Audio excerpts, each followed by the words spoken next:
Good morning from Panhandle Outdoors, America's only daily outdoor TV show. Your source for fishing, hunting, and information for folks who enjoy the great outdoors. Now sit back, relax. It's Panhandle Outdoors. Good morning, folks. Welcome to Panhandle Outdoors. I'm Winston Chester. Glad to hear this Friday morning. We got a great show lined up, some special guests here in the studio, giving away some seafood, and a great fishing report for the weekend. But first, our weather brought to us by Haney Technical Center at the corner of Baldwin and Highway 77. Still cool now. It's going to be a high day, 65, and lows only going to get down to 50. So it's going to be a little bit better day, but we got some rain coming the weekend. Sunday, be aware that we're going to have some really strong weather coming in, it looks like. And also, don't forget to spring forward on your clocks, all right? It might be the last time we'll get a spring forward if they'll sign that bill. The high today is going to get all the way, like I said, up to 740. Water temperature is 67 degrees, and it's dropped. It was actually 66.6. Take a look at the river readings brought to us by Sand Hill Seafood Restaurant up there on Highway 77, just north of Bozeman. Good, fresh seafood. Looking at Apalachicola, Bluntstown, 8.7, staying flat. And the Choctawhatchee at Kerrville is on the rise for today, and then it may peak out by Saturday afternoon and start dropping on Sunday. It's reading right now at 8.4. The tide chart brought to us by Kent Forest Lawn. We have a low tide this morning at 12:53 and a high tide right after lunch at 2:12. It's coming in all morning long, then dropping out for the afternoon fishing. The marine forecast, north-northwest at about 10 to 12 today. Let's go and do our fishing game times. It would have been Friday. It's brought to us by Blue Water Outriggers. We're looking at this morning 5:49 to 7:49, and this afternoon 6:12 to 8:12. All right, let's take our break. We'll be right back with our guest. Welcome back, and welcome to our guests, Captain Mitch Coleman and Captain Kevin Lanier. Good morning. Good morning. Good to have you. Good morning. Nice to be over here. Came all the way over from Mexico Beach. Came to town. All right. Tell us. Come to town. Mitch is so good about sending us a lot of information on our Friday fishing report. Of course, during the winter, but we hadn't done a whole lot. But now we're kicking off now, right? I'll tell you what, I think we're going to have a really, really good season. You know, this is, I try to keep pretty good logs. Mm-hmm. And this year, the water temperature in the Gulf actually got down in the low 50s, which is, this is the first year since 2014 that it's gotten that cold. Yeah. 2014, we had our best cobia run we've had in years. So we're hoping that might be the case again. I really think so. I think it's setting up for that. Yeah. You know, of course, you know, winter times when we start working on our boats. Well, tell us what y'all did this winter. I did a makeover. I did a boat makeover. A good friend of mine, Captain Daryl Key down there in Mexico Beach, he painted my boat. It's the color of my shirt here. Oh, cool. Seafoam green. I have a 20-year-old Cape Horn, and I'll have to say, it's one of the prettiest boats I've seen around. It turned out really, really nice. We put a hardtop on it, did an enclosure around it. I'm all dried in and ready to go fishing. They're well built. That's a Florida-built boat. That is a Florida-built boat, and I'll tell you what, I will put that boat up against, you know, most 26, 27 footers. That's cool. And it's a 22 footer. Kevin, what have you been up to? Well, most people don't realize, but we spend all winter getting ready for next year. That's right. I mean, boat maintenance, gear maintenance, replacing reels, replacing line. It's constant. There's no off season for us. We just change what we do. Yeah, tell us about your boat. I have a 34-foot Lures. It's built in St. Augustine, Florida. It's 2003. Yanmar diesel engines in it, and it's just, it runs like a cat. Nice. Yeah, nice. So y'all got them all geared up, and we're about ready to get kicking off. Ready to get going too, and you know. And the off season down at Mexico Beach, it's been a pretty good crowd of folks out there. It's been a nice. It has been. You know it. You know, we kind of consider ourselves Mayberry on the Gulf. That's true. We need to talk to the mayor. You go to the hardware store. You know, and so we kind of. Things are quiet. We have a lot of our winter guests down there too, and you know, just it's a nice time to. You have to have time to kind of catch up and re-energize. And you know, much as I'm ready to start fishing and wish I could go almost every day, there's sometimes you just gotta prepare. The snowbirds have discovered Mexico Beach. A lot of snowbirds. Lots of snowbirds. That's interesting because they sort of started at Panama City Beach and they're working their way down east of here, and they're on the Cape now. And to me, they always add a whole lot to the economy, and and they're fun to talk to. And a lot of them love to fish. fish. Don't they Oh, love yeah. to fish? I'll tell you Man. what, I went out of the canal the other day. I took the boat out and just did some scouting. The water had gotten up to 68, so we went out and piddled around a little bit. And when I left the Mexico Beach Canal, and I don't know if you've been down there recently, but they'd really done a lot of work in the last year. The canal looks beautiful. I bet you there were 20 people, and not just men, men and women and couples. Kids, they were people all up and down that canal fishing. Yeah. And, it was That's a a great place beautiful to day. fish. Now we're going to on our fishing segment. They brought some secret weapons now on how to catch Spanish mackerel, but we're going to go over that on a fishing segment. And also, one of the reasons we brought them over, we're going to talk about this new red snapper regulation. But what we need to do now is to close out this segment. We've got to do a drawing. We're going to do a drawing each segment. And this drawing is going to be the Sandhill Seafood. Miss, I'm going to let you draw. You say your name is? My name's in there, so I better not draw. If I pull my name out, I'll have to put it back. We're going to verify it. All right, this is a seafood platter at Sandhill Seafood. I'll let you draw this one. And Kevin, you draw the next one. The winner is who? Sammy Sowell, West Bay. West Bay. The Sowell family up there in West Bay. Sammy, I know you watch us every morning, and that's not too far for you to go. Call me when you're going up there, and we'll split that seafood platter, okay? We'll be right back. All right.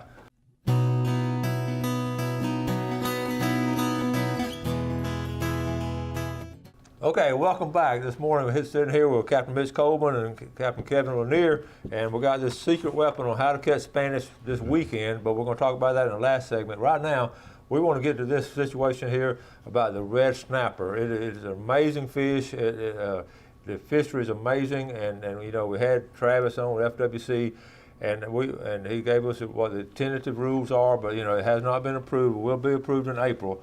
But what I wanted y'all to come on, I want y'all to talk about what, as captains, how this affects you. And a lot of people don't understand the difference between commercial fishermen and recreational fishermen. So I'm going to turn this over to y'all. I'll try to explain it to our viewers because this is important. We all understand it. Go ahead. Well, the main thing is there's commercial, there's federal charter for hire, there's state charter, and then there's recreational fishermen. So there are state charter for hire are put in with the recreational fishermen. Okay. But there are limitations that people don't realize that affect Mitch and I. And y'all are state charter? We are state permitted charter captains. State, okay. The only thing that is different from my boat and a federal permitted boat is they bought a stamp, a sticker, decal, that goes on their boat. And they didn't buy it from the federal government, they didn't buy it from the state government, they bought it from another individual. And price varies. Right now it's really high, but the price varies depending on the demand. But they have a reporting system set up to where, along with that stamp, they do have a reporting system to where they have to report their catch, their trips, and everything. And I was actually a part of that reporting system for 7 years, voluntarily. We would be glad to provide them information. Yeah. If the state has a program, and actually now they're just getting around to doing that, if they had a program in place for us to report our catch the way the federal permitted guys do, then we would probably fall under the for hire side. Okay. But as it stands right now, and this affected us last summer. Last summer when they extended the federal season, they did it by removing days from the state season. Well, I can't charter in federal waters. I can only charter state waters. So those days during the middle of the week that they took away and added to the federal didn't help me at all. Yeah. I lost days. Well, we thought then, we've fallen through the cracks because we always think we're for hire. I have to buy a state license every year. I'm restricted on bag limits. I can't keep 2 snapper. My first mate can't keep 2 snapper toward a bag limit. So for that side of it, I'm for hire. Yeah. But when you start looking at the seasons, I'm recreational, and I'm thinking, well, look, what do we have to do? If it's reporting our catch, I'll take a picture of the fish and send it to you. You're trying to make a living off the water, which is an admirable thing to do, but you got to go by the recreational, which in ours right now it's either 12 and 12, or probably they're going to combine and make it 24. So it's really only 24 days. It looks like. Yeah, that's what it sounds like. Okay, 24 days seems to be what's your thinking on it? Well, the issue I have with the whole thing is it needs to be done fairly and equitably across the board. I did some research. Alabama's looking at 46 days recreational, 46 days charter. So we're looking at right now 24 days at our best bet, but federal charters are looking at 51 days in Florida waters. Okay. So there's disparage there, and Texas is looking at something different. In 2019, starting as early as January for their recreational season. So even though the states starting this year are allowed to manage the federal red snapper, there's still quite a bit of difference in how it's being managed. So really, what we want is equitability across the board. I mean, treat us all equally. Give us all an equal share. Well, it's kind of difficult when, one boat's sitting in the marina and my season's 24 days. And the boat sitting beside me in the marina who happens to, it's a business decision, straight up. There's no more, he's no more qualified or less qualified than me or I of him. It's just a business decision. Well, in the past, it's always been, seasons were fairly equitable, but there was a lot of restrictions if you have federal permits. And, some of these, Bob Zale, some of these guys over in Panama City can tell you, it's, they have their own set of headaches. And, I appreciate their set of headaches, and I'm not begrudging what they're having as a season. All I'm saying is let's make it equitable because, to me, it's a resource. The Gulf of Mexico, the red snapper fishery is a resource, and it's a resource for everyone. And to tell the recreational angler, you, your viewers, myself, they consider me a recreational angler, to tell us that we get a 24-day season at best, while someone with a commercial or federal permit can get almost twice that, just doesn't seem fair. Winston, one thing to realize is we cannot go fishing a single day in the Gulf of Mexico without catching red snapper. I'll tell my customers when they call me, I said, we may catch 50 red snapper. We may catch 100, but you can't keep any of them right now. Yeah. So it's hard to... we hear this over and over again about the abundance of red snapper out there, and yet, we get these studies that say there's not very many out there.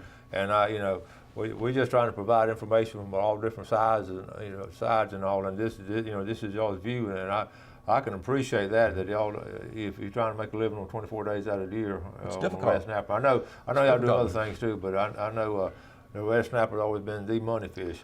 And you hit them every day, don't you? You see them out there. Every day. Every day. Every day. And the tragedy about the whole thing is, not only does it affect us as fishermen, but you look at the hotels, the restaurants, the economy in the summertime for the Panhandle, it can succeed or fail based on red snapper season. Thought that was my phone. That was mine. I thought I had it on side.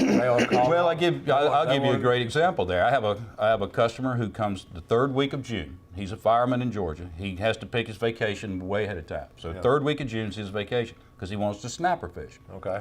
I have a rental house, vacation rental. He rents the vacation house for 1 week. He books 2 charters with me.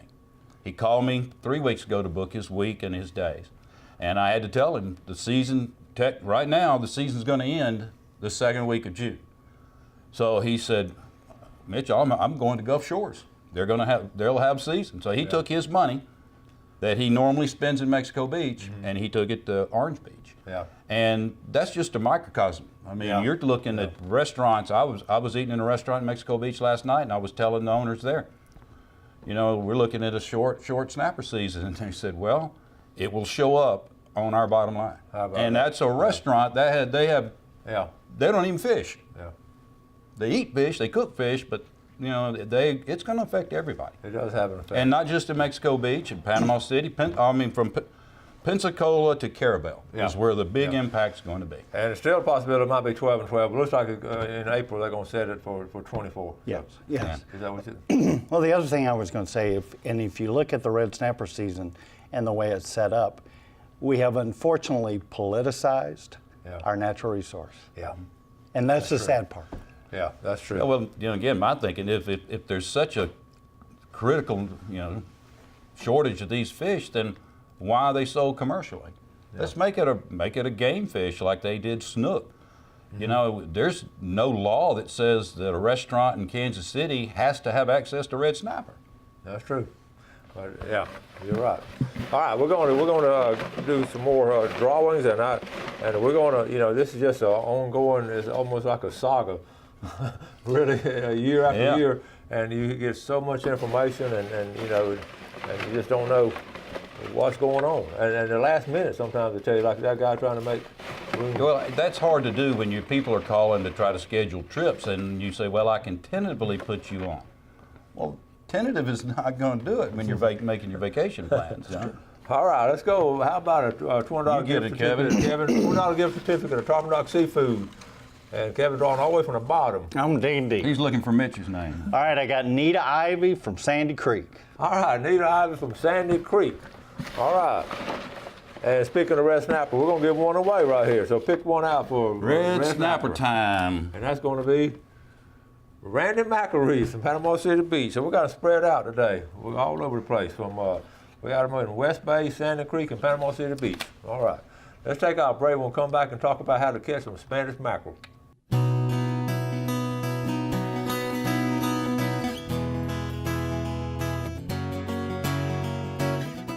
Okay, welcome back. Sitting here with our captain from Mexico Beach, Mitch Coleman. And Mitch, you were talking about, how long have you been doing this at Mexico Beach? This will be my 10th season this year. Kevin, and you've been fishing your whole life, haven't you? I've been fishing my whole life, grew up in the Gulf. I charted out off the west coast of Washington State and back home in the Gulf of Mexico. I remember that. We talked about it last time you were on about all those lures and all. I forgot to add two names to the drawing. So Mike Bush from Dead Lakes and your better half, Laura Bush. I'm putting you in here, so you'll win next week, okay? Along with Mitch will win next week. All right, fishing. Y'all on the water all the time. Tell us what's going on. Well, we've been, winter, I said we do a lot of boat work, but also it's time to get out and scout. Okay. Mexico Beach Artificial Reef Association has been so active. Absolutely. And putting out artificial reefs. And some of the ones we just put out last April was one of our really big deployments. It actually took about 3 weeks, and most of that structure was put out on Bell Shoals, which is 3 miles from the canal. 3 miles. And I'll tell you what, we went several times. November, December, black sea bass. Oh, You could take, number 1, number 2 hook, a piece of squid, a piece of fish bite, drop it on the bottom, and you're going to catch black sea bass. Yeah. Except that one time you drop it down and you wind up with illegal redfish. Yeah, caught a legal redfish in the slot redfish, No fishing kidding. for sea bass. Sea bass. How deep was it? Sea bass. 18 feet deep. Less than 20 feet deep. Yeah. But he was down on the bottom down there with the sea bass. That's interesting. So remember this next winter when you're looking for some fishing, that's an easy place to get to. It's And, very easy, and got a it's lot of such fish on it. it's a delicious fish. It is. I mean, yeah. people, they're not very big. They have to be 10 inches. And most of the ones we were catching were, 11 to 12 inches long, which is, it was big enough to fillet. Wow. But it's like I tell people, it's the saltwater version of the crappie. That's right. Absolutely. And the nice thing about Bell Shoal is, even on a north wind, you're still fairly protected. Yeah. So you can get out there no problem. Yeah, that's cool. Okay, now let's talk about this secret weapon on how to catch Spanish mackerel. It's sort of a takeoff of the mackerel tree. Everybody knows the mackerel tree. I mean, this is just, a Spanish mackerel tree with all the multi-hooks, just like everybody knows. But what we've been doing is this company, a Silver Horde Tackle Company out in Seattle, or near out west. Yeah. Well, Kevin brought these in last year when he came from the foreigner country out there. It's called a coho killer. Okay. And actually, Just hold it still right there. You can get it. it's a Spanish mackerel killer. A single hook. One single hook, and then what I've done is, most people put a Clark spoon down here on the end. Right, right. And Clark spoon works pretty good and has for the years. But I started putting these on there, and week before last, we started catching Spanish for a few days. And I had one rod deployed with this as a trailer, and I had one rod deployed with a Clark spoon. This outproduced the Clark spoon 3 to 1. No kidding. Actually, I only caught one Spanish on the Clark spoon. I caught a lot more than that. I caught 12 on this. That's the kind of experimenting I like to do. And you see, just that color, that reflection. And does it come in different colors? Yeah, it comes in numerous different colors. Okay. I've got one. Now, couple right here. okay, let's go ahead and talk about where we can get these. Where can our viewers find these? They're Blue Water Outfitters, Okay, there you go. and they're at Mexico Beach Marina Store. Okay, hold up the package itself so they know what you're talking about. Looks like that. It's called a what now? It's called Silver Horde Gold Star. It's a coho killer. It's a coho killer. Yeah. And it's new down here, and that's what's going on. They're catching it. The thing it looks like a glass minnow going through the water. It does, doesn't it? That's sure does. why they love it. It looks And like it a glass flutters. minnow. And you can adjust the flutter. One thing I always tell people, when you open it from the package, it's already got a bend in it. Okay. Take that and add just a little more bend on both ends. Okay. Now, what it does is you want it to flutter and not wobble. So if you bend it like this, it's going to flutter through the water. Okay. Every time you catch fish, rebend that thing because it's thin metal. So And that's about the angle you want on it. That's right about the angle you want. If you Okay. get it in the water and it's doing this, then you want to bend it because you want it to do this. It'll swim. Right. I've caught king great. mackerel. I've got a picture on the phone, and actually I took the picture and sent it to the guys out at Silverhorn to show them. I've got one of these sticking right in the lip of a king mackerel, pretty decent sized king. I've caught a lot of red snapper. What I do for red snapper is I put just like I'm rigging my dropper rig or knocker rig, I put about a half ounce to 3/4 ounce egg sinker just above this. Above it. Okay. Above it, and Okay. then on my leader, on my fluorocarbon leader, and then I'll throw this up current and just let it wobble through the water and fall back. The snapper will wear it out. Do you put any kind of lead on the trolling rig, or do y'all put some? I do. I use one of size? the small trolling weights, like 2 to 3 ounces. Okay. And I'll put it back. I do a second count. I'll drop back 15 seconds, 20 seconds. Okay. And that way I can calculate where the fish are or Oh, seem I to see. be biting. So Normally, I will have one. I'll run one with the trolling weight and one without, Okay. and see. Yeah, I mean, sometimes and if they're hitting the trolling weight, I'll go to trolling weights on both of them. If they're hitting the flat line, I go to flat lines on both of them. I got mahi on it. I got bonita on it. Oh, Benita love them. So, I mean, I put this back. We were trolling for a king mackerel, and I put this back on my far out rod and got 3 bonita.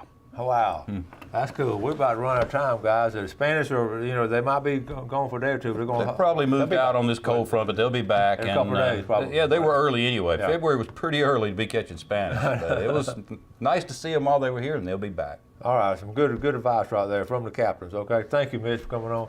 Thanks for having Good us. to see you, Kevin. Thank you. Good to be All here. right, folks. Thank y'all for watching Panhandle Outdoors. You have a great weekend. Keep your eye on the weather Sunday.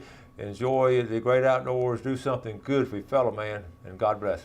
Thanks for watching America's only daily outdoor TV show, Panhandle Outdoors with Winston Chester, featuring hunting, fishing, and other activities and information to help you enjoy the great outdoors.